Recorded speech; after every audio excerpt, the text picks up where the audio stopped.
At first, Caleb thought he was imagining it, the flicker of brown in the trees, the crack of a branch that came too late after his own steps. Every few days, he'd feel the same uneasy chill, eyes watching him from the forest beyond his cabin. It wasn't paranoia. It wasn't myth. It was a bear. But it never approached. Never growled. Never threatened. It just watched. 4 months. Caleb, a former wildlife photographer trying to disappear from the world, began leaving food near the edge of the woods. He started talking into the trees when he was alone. He didn't know why. Until one cold morning, when the bear finally stepped out of the shadows, not to harm, but to reveal a secret that would change everything Caleb thought he knew about guilt, grief, and second chances. Because this bear hadn't just been watching him. It had been waiting. Caleb Turner wasn't running, not exactly. But he wasn't standing still, either. When he bought the remote cabin deep in the Bitterroot Mountains, people assumed he wanted solitude to write another wildlife memoir or capture another award-winning photo of wolves at dusk. But the truth was simpler, darker. Caleb was tired of people, tired of cities, and especially tired of pretending he was okay. He hadn't picked up a camera since the fire. Since that expedition in Alaska. Since he lost Leo. Leo had been more than just a guide, more than just a friend. They'd explored together for years, climbing ridges and whispering through camera lenses. Until one avalanche, one wrong turn, and a night they shouldn't have split up. Caleb made it out. Leo didn't. And Caleb never forgave himself. Now, a year later, he sat on a worn wooden porch, looking out over a pine-covered valley, coffee cooling in his hands. A storm was rolling in, slow and gray. And something was watching him. He felt it, the pressure, the prickle at the back of his neck. The same sensation he'd felt for weeks. He squinted into the trees. Nothing moved. No sound. But he knew. The first time Caleb saw it, really saw it, was during the second week of November. The snowfall had just begun, light flakes catching in the dying golden light of afternoon. Caleb was chopping wood near the shed when he felt it again, that presence. He turned, and there it was. A bear. Massive. Dark. Still. Standing half-shadowed between 2 towering spruce trees, no more than 50 yards away. Its eyes locked onto Caleb's. It didn't growl. Didn't charge. Just stood there. Watching. Caleb froze, axe in hand. Seconds passed. The bear blinked, then slowly turned and disappeared into the trees. Not a threat. Not afraid either. That night, Caleb couldn't sleep. His thoughts spiraled. Grizzlies didn't act like that. Not unless they were sick, starving, or something else. Caleb couldn't explain it, not to himself, not to anyone. The next morning, he packed a small pile of food scraps, smoked salmon skin, 2 apples going soft, and some jerky. He carried it to the edge of the forest and laid it on a flat rock about 30 feet from the tree line. Then he stepped back. "Don't know what you want," he muttered into the trees. "But I know what it feels like to be alone." Nothing happened that day. But the next morning, the food was gone. No claw marks. No scattered bones. Just a clean rock and a single set of deep prints in the snow, unmistakably bare. And that afternoon, he saw it again. Same spot. Same bear. Watching. Caleb spoke again, this time with less hesitation. "You come here a lot, don't you?" No reply, of course. But the bear didn't leave. It blinked. Tilted its head slightly. Then vanished once more into the trees. Days passed. Then weeks. The bear came back. Always kept its distance. Always silent. Always still. Caleb started leaving food regularly. He began sitting on the porch longer, camera unused in his lap, eyes scanning the forest. He even started talking to the bear like it was an old friend, telling it about Leo, about how he couldn't forgive himself, about the guilt that coiled around his chest like winter frost. He never expected anything back. But slowly, he noticed a change. The bear was getting closer. Not dangerously, but clearly, intentionally. Where it once watched from 50 yards out, now it came as close as 20. It sat sometimes. Watched him eat dinner through the window. Once he stepped outside at dawn and found it sitting at the edge of the clearing, paws tucked beneath its body like a dog waiting for its master to rise. The fear had faded. Now, all Caleb felt was confusion and an aching curiosity. One morning in early February, Caleb noticed something strange. He followed the bear's tracks in the snow, a ritual now. But this time, he spotted a second set of prints beside them. Smaller, lighter, messier, cub tracks. He froze. Had the bear been with a cub all along? The idea changed everything. He followed the trail deeper into the trees, cautiously. It wound through the snow-dusted brush, behind the frozen stream, and into a dense thicket where pines bent low under heavy snow. Then he found it. A crude den, clawed into a rocky hill slope. Old leaves. Fur. Broken branches. Empty. But not abandoned. There was warmth still trapped in the soil. He crouched low, scanning. No sign of a cub now. But the signs were clear. This wasn't just a bear watching him for no reason. There had been purpose. And loss. After discovering the den, something shifted in Caleb. He wasn't just being watched anymore, he was being tested. That night, a blizzard rolled in. Winds howled against the cabin, snow pounding the windows like fists from another world. Caleb stoked the fire and sat by the window with Scout, his old hound, curled up at his feet. At midnight, Scout growled. Caleb rose slowly, heart thudding. There, just beyond the tree-line, the bear stood, half-shadowed by the storm. But it looked different this time. Weaker. Its fur was matted with ice, and across its side, a fresh gash bled into the snow. It's hurt. Without thinking, Caleb pulled on his boots and coat and grabbed the first aid kit. He stepped into the storm, wind slashing his face like knives. The bear didn't run. It didn't move at all. He approached slowly, holding out the kit. "It's okay," he said, voice calm despite the wind. "Let me help." The bear dropped to its haunches, breathing heavy. And Caleb, kneeling in the snow, cleaned its wound, never knowing that in that moment, everything was about to change. The next morning, Caleb awoke to silence. The storm had passed. The forest glistened under a fresh blanket of snow. But the bear was gone. Only a trail of large prints led away from the cabin, and beside them, the smaller tracks returned. 2 sets. The cub was alive. All this time, it had stayed hidden. Somewhere in the woods. And somehow, the mother bear had decided Caleb was part of their circle, not just tolerated, but trusted. That afternoon, Caleb picked up his camera for the first time in over a year. His hands shook as he adjusted the lens. He aimed it at the spot where the bear always stood. Nothing. Then, movement. From the trees stepped the mother bear, tall, proud, still wounded but walking strong. And beside her, a tiny cub, brown and clumsy, blinking at the world. Caleb didn't take the photo. He lowered the camera. And wept. Spring came slowly, but it came. The bear returned often now, not every day, but enough that Caleb began leaving fresh water and fish near the stream. The cub grew stronger, braver, wandering closer to the cabin. And then one day, Caleb saw it. Around the cub's neck, matted into the fur, was a small torn strip of red nylon, like a collar. It hit him like thunder. Caleb ran to his storage chest, yanked open an old duffel bag, and pulled out a photo. It was from his last expedition, Leo holding a GPS tracker meant for orphaned cubs they'd found on the Alaskan Trail. This cub had been part of that project. Which meant... Caleb stepped back in shock. This bear, this mother, wasn't just any wild animal. She had known Leo.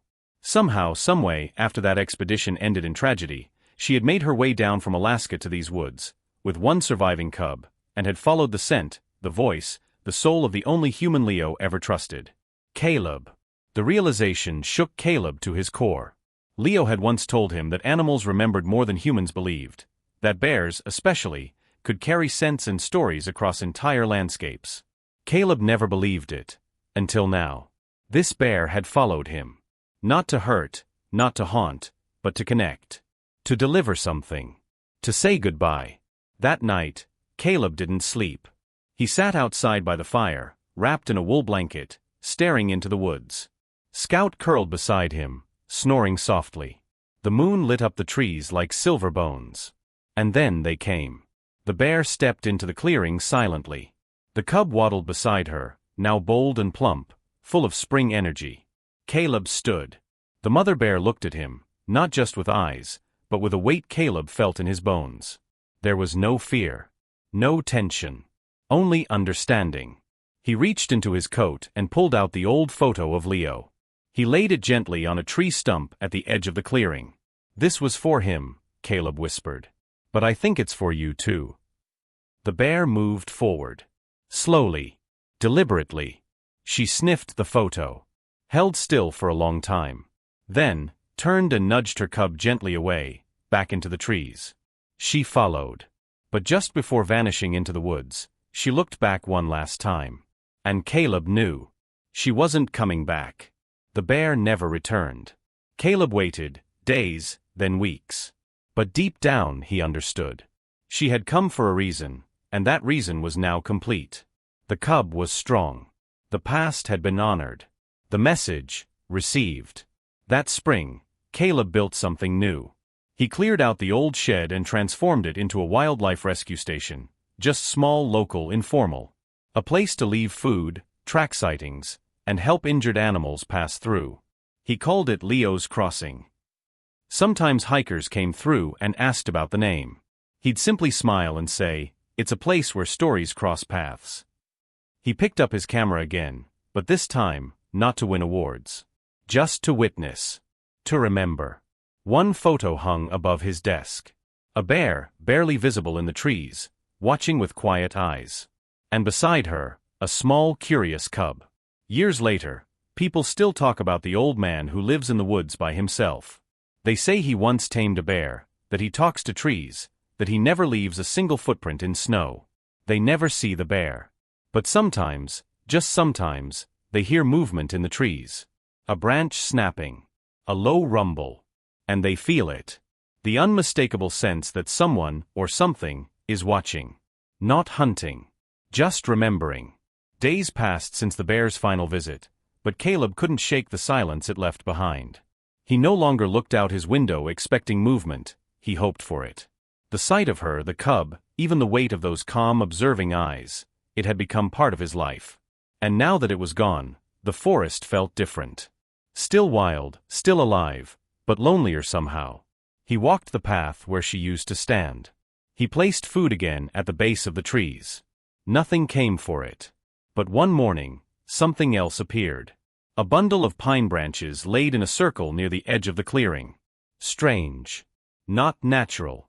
Nestled in the center was a smooth river stone, with a deep claw mark scratched across the top. Not an accident. A message? Caleb stared at it for a long time. It wasn't just goodbye. It was a reminder.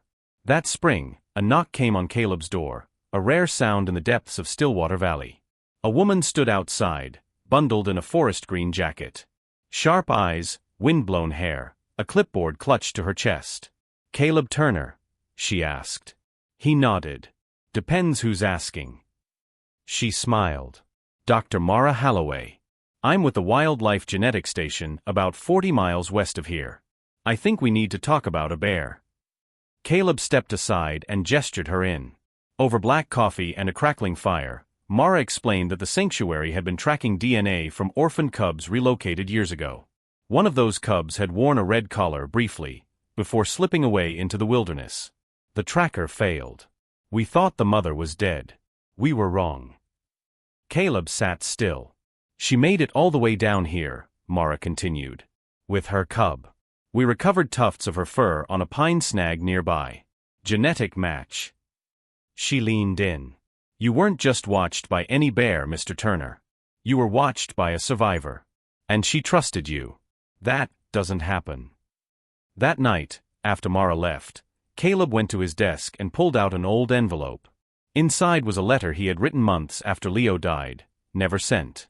It was meant for Leo's sister, written in guilt and sorrow, explaining everything. He had never found the courage to mail it. Now, he added a new page. "Leo. A bear came to me. I know she knew you. She crossed forests and rivers, mountains and time, and brought her cub to my door. She waited, she watched, and she helped me grieve you. In helping her, I found the pieces of myself you always believed were worth saving. She was your echo. And now she is gone, but not lost. Neither are you. This time, He sealed the letter and placed it by the window, beside the pine ring the bear had left behind. Late that summer, as the fireflies returned and the river ran full, Caleb sat one evening with Scout on the porch. He wasn't watching anymore. He was simply being.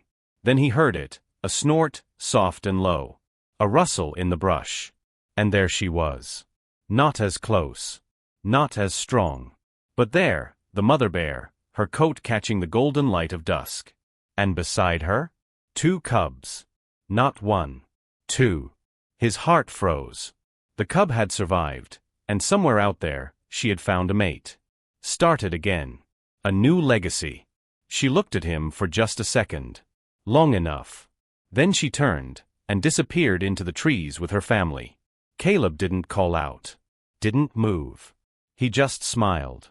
The next morning, Caleb hiked deep into the valley, farther than he had gone since moving to the cabin. He carried nothing but a wooden carving he'd been working on for weeks. It was simple, a bear and cub curled together under a pine, with a small figure, a man, standing at a distance, hands open. He'd carved it with detail in every line of fur and bark. It wasn't just about the bear anymore. It was about connection. The invisible threads that tied them all together, man, beast, memory, and wilderness. At the peak of a small ridge where the wind was sharp and the sun cut through the trees, Caleb found the right tree. He buried the carving at its roots. "This was yours, Leo," he said. "And now it's hers, too." Then he stood in silence for a long while, the wind brushing his face like a whisper. Fall rolled in with golden leaves and chilled nights. Caleb's life settled into a rhythm, tending the rescue shed, writing short field notes, occasionally helping park rangers with injured animals. He didn't chase the past anymore. One evening, while returning from the river with Scout, he noticed something strange on the trail near the cabin. Footprints. Human. Small. And then a voice, "Hello." He turned. A teenage girl stood by the tree line, backpack slung over one shoulder, binoculars hanging from her neck. Her jacket had the logo of a local wildlife youth program. "I'm not trespassing, am I?" she asked. Caleb smiled. "Not unless you plan to burn my firewood." She grinned, embarrassed. "I was told this was where the bear was seen. The one that watched a man? They said it was kind of a legend." Caleb chuckled. "A legend, huh?" "Yes," she said. "They say it picked you. Like it knew something." He nodded slowly. It did. But maybe it wasn't just the bear that was watching. The girl, her name was Marin, came back the next weekend. Then again the next. She asked questions. Took notes. Helped with trail cleanup and setting up wildlife cameras. Caleb wasn't sure how it happened, but somehow, she reminded him of Emma, not in appearance but in spirit. Fierce curiosity. Quiet empathy. A respect for the wild that couldn't be taught. Together, they spotted a fox den, patched a hurt hawk's wing, and even saw a flash of brown fur far off in the woods. Could it have been her? The mother bear? Caleb didn't chase. Didn't call. He only watched. Sometimes, the most powerful thing you can do is let go. And trust it'll come back on its own. By the first frost of November, Marin had helped Caleb build a new path through the forest, a small quiet trail looping past the old pine where he buried the carving. At the entrance, they erected a wooden sign. The Silent Path. In memory of all the things that find us when we stop looking. Below that, etched in hand-carved letters. Dedicated to Leo and the bear. Caleb stood there long after Marin left that day, staring at the sign, hand resting on the wood. A breeze stirred the trees behind him. And for just a second, he thought he heard something, a low huff. Familiar. Gentle. He didn't turn around. He only smiled. That winter, a new snowfall blanketed Stillwater Valley. Caleb took his camera into the woods again, not to capture, but to remember. He came upon a scene that stopped his breath. Far across the river, a mother bear and 2 near-grown cubs ambled slowly through the trees. The sunlight caught the snow as it fell, making the moment glow like a dream. He lifted his camera. And lowered it. Some stories don't need proof. They live in the quiet. They live in you. Years later, people who hiked the Silent Path told the same story, of a man who lived alone but was never lonely. They'd find gifts left on stumps, pine cones, feathers, berries stacked in perfect circles. Some said they felt watched, not in fear, but in comfort. Some even claimed to see a bear at dusk. But the real legend wasn't the bear. It was the bond. The strange and quiet love between two survivors, one human, one wild, that needed no words, only presence. And every once in a while, when the fog rolled through the trees, hikers would spot something else. A man sitting quietly at the trail's edge, beside a golden dog. Watching. Waiting. And smiling.